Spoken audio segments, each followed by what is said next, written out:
بسم اللہ الرحمن الرحیم۔ السلام علیکم۔ حضرت حلیمہ سعدیہ ہمارے حضور صلی اللہ علیہ وسلم کو گود میں لیے اپنے گھر کی طرف جا رہی تھی اور راستے میں انہیں برکتیں ہی برکتیں نظر آ رہی تھی۔ محلے کے ہر گھر میں گلابوں کی خوشبو آ رہی تھی اور ہر طرف ایک عجیب سا نور پھیلا ہوا تھا۔ حلیمہ سعدیہ ہمارے حضور صلی اللہ علیہ وسلم کو لے کر جب اپنے گھر کو پہنچی تو شام کا اندھیرا ہو چکا تھا۔ وہ فرماتی ہے کہ میں نے دیکھا کہ جیسے ہی میں حضور صلی اللہ علیہ وسلم کو لے کر گھر میں داخل ہوئی تو ہر طرف ایک روشنی سی پھیل گئی اور گھر میں خوشبو ہی خوشبو آنے لگی۔ میں حیران تھی کہ آخر یہ سب کیا ہو رہا ہے۔ ہمارے حضور صلی اللہ علیہ وسلم سعدیہ کے گھر اپنی زندگی گزارنے لگے۔ ہمارے حضور صلی اللہ علیہ وسلم کا چہرہ ایسا چمکتا تھا کہ جیسے 14ویں رات کا چاند ہو۔ جو بھی ہمارے حضور صلی اللہ علیہ وسلم کو دیکھتا تو وہ اپنے دانتوں تلے انگلیاں دبا لیتا۔ ہمارے حضور صلی اللہ علیہ وسلم کے چہرے پر ہر وقت ایک نور رہتا تھا۔ حضرت عائشہ سے روایت ہے کہ وہ فرماتی ہے کہ ایک رات میں اپنے گھر میں بیٹھی ایک کپڑا سل رہی تھی۔ اندھیرا بہت زیادہ تھا اور اچانک میرے ہاتھ سے سوئی زمین پر گر گئی۔ میں پریشان ہو کر اسے تلاش رہی تھی۔ اندھیرے میں مجھے کچھ نظر نہیں آ رہا تھا۔ تبھی اچانک حضور صلی اللہ علیہ وسلم کمرے کے اندر آئے۔ آپ کے چہرے سے ایسا نور نکل رہا تھا کہ مجھے کمرے میں وہ سوئی بالکل صاف نظر آ گئی اور میں نے اسے اٹھا لیا۔ ہمارے حضور صلی اللہ علیہ وسلم حلیمہ سعدیہ کے گھر زندگی گزار رہے تھے اور حلیمہ سعدیہ ہمارے حضور صلی اللہ علیہ وسلم کو دودھ پلاتی اور انہیں بولنا سکھاتی، ان کی آنکھوں میں کاجل ڈالتی، ان کے سر میں تیل لگاتی اور انگلی پکڑ کر انہیں چلنا سکھاتی۔ ان دنوں قبیلہ بنو سعد میں بہت زیادہ غریبی تھی، یہاں تک کہ زمینوں پر گھاس تک نہیں اگتی تھی۔ اس علاقے کے جانور اور بکریاں چرنے جاتے تو شام کو بھوکے لوٹتے تھے اور ان کے تھنوں میں دودھ کا ایک قطرہ بھی نہیں تھا۔ لیکن حلیمہ سعدیہ جب سے حضور صلی اللہ علیہ وسلم کو اپنے گھر لے آئی تھی تو ان کی بکریاں جب بھی چرنے جاتی تو شام کو پیٹ بھر کے واپس لوٹتی۔ محلے کے دوسرے لوگ اپنے چرواہوں پر غصہ ہوتے کہ تم بھی اپنی بکریاں جا کر وہی چرایا کرو جہاں حلیمہ سعدیہ کی بکریاں چرتی ہے۔ محلے والوں کے چرواہے یہی کرنے لگے اور اپنی بکریاں حلیمہ سعدیہ کی بکریوں کے ساتھ چرانے لگے، لیکن پھر بھی پتہ نہیں حلیمہ سعدیہ کی بکریاں تھوڑی سی گھاس کھا کر اسی میں ان کا پیٹ بھر لیتی اور ان کے تھن میں دودھ بھر جاتے، اور دوسرے لوگ کی بکریاں شام کو بھوکی لوٹتی اور ان کے تھنوں میں دودھ کا ایک قطرہ بھی نہ ہوتا۔ حلیمہ سعدیہ ہر روز اپنے گھر میں برکتیں ہی برکتیں دیکھتی۔ ہمارے حضور صلی اللہ علیہ وسلم بہت تیزی سے بڑے ہو رہے تھے۔ وہ دوسرے لڑکوں کی طرح دھیرے دھیرے نہیں بڑھتے تھے، یہاں تک کہ 2 سال میں ہمارے حضور صلی اللہ علیہ وسلم ایک مضبوط لڑکے کی طرح دکھنے لگے۔ حلیمہ سعدیہ ہمارے حضور صلی اللہ علیہ وسلم کو اپنے گھر 2 سال وعدہ کر کے لائی تھی۔ 2 سال گزر چکے تھے۔ اب حلیمہ سعدیہ ہمارے حضور صلی اللہ علیہ وسلم کو واپس کرنے ان کے ماں آمینہ کی طرف چلی تھی۔ حلیمہ سعدیہ کا دل نہیں چاہ رہا تھا کہ میں اپنے اس پیارے بچے کو ابھی اتنی جلدی واپس کروں، اسی لیے وہ حضور صلی اللہ علیہ وسلم کو لے کر مکہ پہنچی اور حضرت آمینہ سے کہنے لگی کہ اے آمینہ، وعدہ کے مطابق 2 سال تو گزر چکے ہیں، لیکن میری خواہش ہے کہ میں اپنے اس بچے کو ابھی کچھ دن اور اپنے پاس رکھوں، کیونکہ میں دیکھتی ہوں کہ مکہ میں بہت زیادہ بیماریاں پھیلی ہوئی ہے اور مجھے ڈر ہے کہ کہیں میرے بچے کو کوئی بیماری نہ لگ جائے، اسی لیے آپ مہربانی کر کے کچھ دنوں کے لیے میرا بچہ میرے ساتھ رہنے دے۔ حلیمہ سعدیہ نے بہت زیادہ ضد کی تو حضرت آمینہ نے بھی کہہ دیا کہ ٹھیک ہے، تم اتنا زیادہ کہہ رہی ہو تو کچھ دن اور اپنے ساتھ میرے بچے کو لے جا سکتی ہو۔ حلیمہ سعدیہ بہت خوش ہوئی اور حضور صلی اللہ علیہ وسلم کو لے کر گھر آ گئی۔ ایک دن ہمارے حضور صلی اللہ علیہ وسلم آنگن میں کھیل رہے تھے۔ اس زمانے میں مٹی کے گھر ہوتے تھے۔ حلیمہ سعدیہ اپنے کچھ کام کر رہی تھی اور ان کے شوہر سامنے ایک چارپائی پر لیٹے ہوئے تھے کہ تبھی وہاں سے کچھ یہودی لوگ گزرے۔ انہوں نے جیسے ہی ہمارے حضور صلی اللہ علیہ وسلم کو دیکھا تو تیزی سے چل کر ہمارے حضور صلی اللہ علیہ وسلم کے پاس آئے اور آپ کی آنکھیں بہت غور سے دیکھنے لگے۔ حلیمہ سعدیہ گھبرا گئی کہ یہ کون لوگ ہیں کہ جنہوں نے میرے بچے کو پکڑ رکھا ہے۔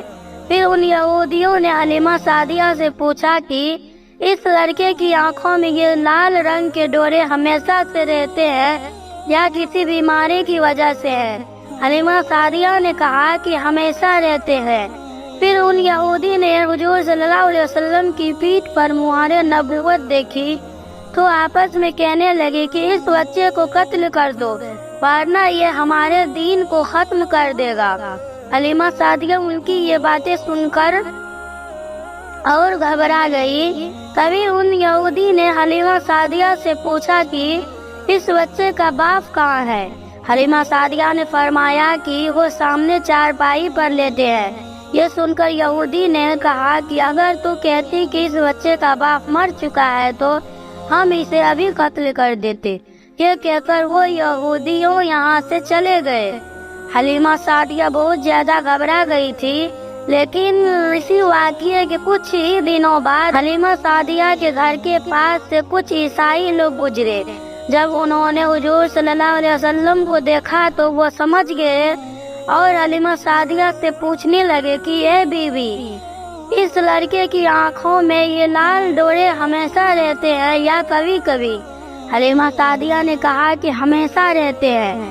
تو ان عیسائیوں نے کہا کہ اے بیوی، یہ لڑکا ہمیں دے دو، ہم اسے اپنے علاقے میں لے جا کر خوب اچھی طرح پالیں گے کیونکہ یہ آنے والی نسلوں کے نبی ہے۔ یہ سن کر حلیمہ سعدیہ نے فرمایا کہ میں ایسا نہیں کر سکتی، میں یہ بچہ مکہ سے لے کر آئی ہوں اور مجھے ان لوگوں کو واپس کرنا ہے۔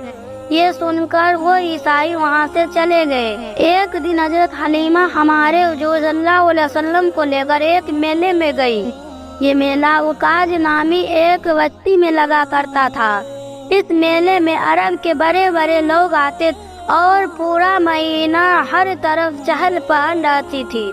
حضرت حلیمہ ہمارے حضور صلی اللہ علیہ وسلم کو لے کر اسی میلے میں پہنچی کہ تبھی ایک جادوگر عورت کی نظر ہمارے حضور صلی اللہ علیہ وسلم پر پڑ گئی اور اس نے چیختے ہوئے لوگوں سے کہا کہ اے لوگو، اس بچے کو قتل کر دو ورنہ یہ آنے والے زمانے میں تمہارے بتوں کو گرا دے گا اور تمہارے دین کو ختم کر دے گا۔ حلیمہ سعدیہ نے جیسے ہی یہ باتیں سنی تو بھیڑ میں حضور صلی اللہ علیہ وسلم کو لے کر چھپ گئی۔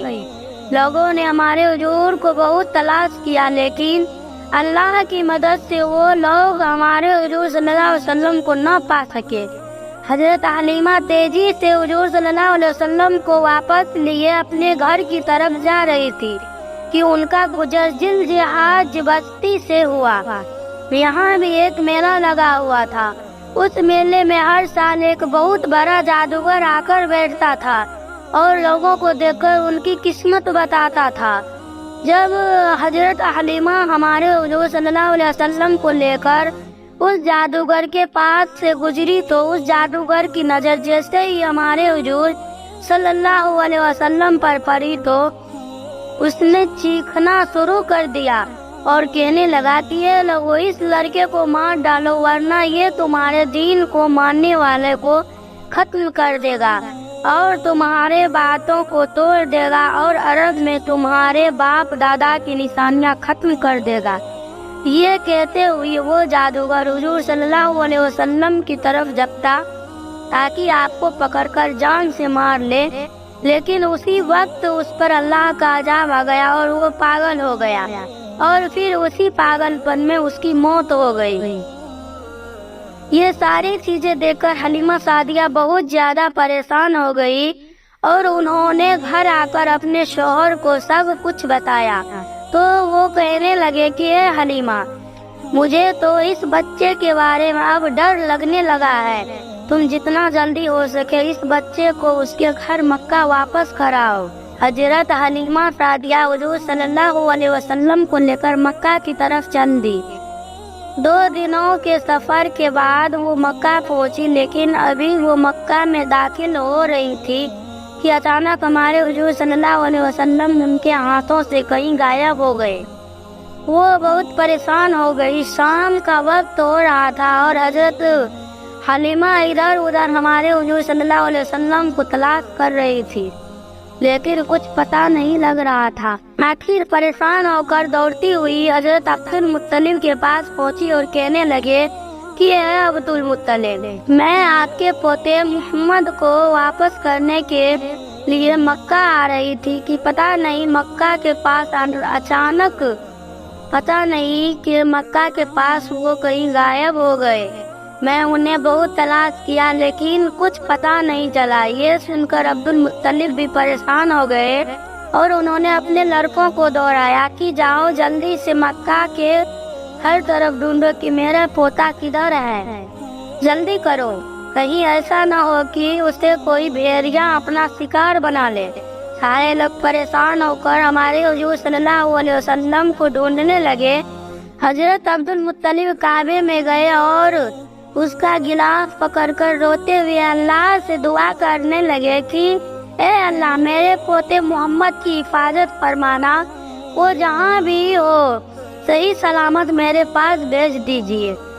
اتنی دیر میں برقہ بن نوفل اور ایک دوسرے آدمی عبد المطلب کے پاس حضور صلی اللہ علیہ وسلم کو لے کر آئے اور آگے بڑھاتے ہوئے کہا کہ اے عبد المطلب، یہ آپ کا بیٹا ہے، ہمیں مکہ کے باہر ایک جنگل میں ملا تھا۔ حضرت عبد المطلب نے حضور صلی اللہ علیہ وسلم کو گلے سے لگا لیا اور پھر انہیں لے کر کعبے کا طواف کرنے لگے اور اللہ سے دعا مانگنے لگے کہ اے اللہ، میرے بچے کی حفاظت فرمانا۔ اور پھر عبد المطلب نے حضور صلی اللہ علیہ وسلم کو حضرت حلیمہ کے پاس بھیج دیا۔ حضرت آمینہ نے حلیمہ سعدیہ کو اپنے آپ بلا کر پوچھا کہ اے حلیمہ، تم اتنی جلدی میرے بچے کو واپس کیوں لے آئی؟ ابھی تو کچھ دنوں پہلے تم اتنا ضد کر کے میرے بچے کو اپنے گھر لے گئی تھی۔ حلیمہ سعدیہ نے فرمایا کہ اے آمینہ، حضرت ہمارا آپ کا وعدہ 2 سال کا ہوا تھا کہ میں 2 سال اس بچے کو اپنا یہاں دودھ پلاؤں۔